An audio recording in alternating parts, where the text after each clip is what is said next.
सब कुछ मिल फिर मिला ही आई हो, सब कुछ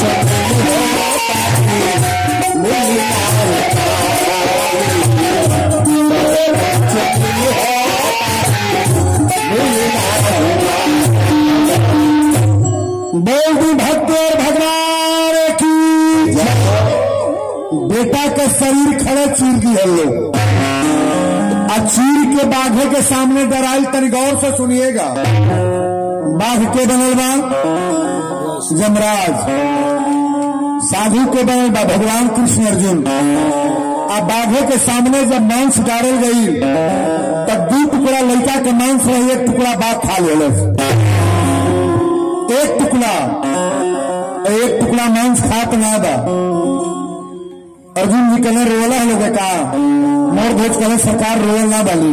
कहे अपना रानी से पूछा, रानी कही हम नहीं रोयल बनी।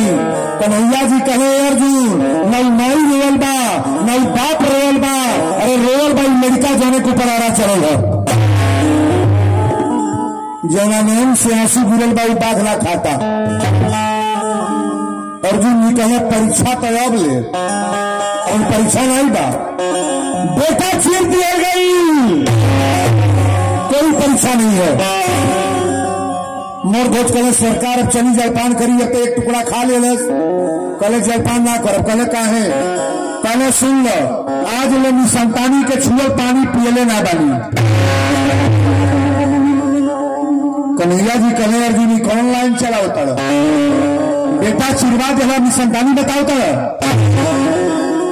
क्योंकि बेटा पैदा भयल होकर विकलांग होकर तो निसंतानी बा, बेटा पैदा भयल होकर मर जाता निसंतानी बा, बेटा पैदा कैले बड़ा आवा से चिरवा दे निसंतानी बा।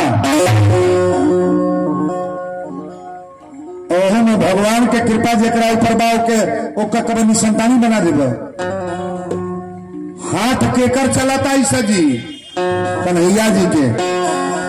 1 लाख परीक्षा कोई ले ले, जाको राखे साइया मार सके ना कोई, अब बाल न बांका कर सके जो जग बैरी।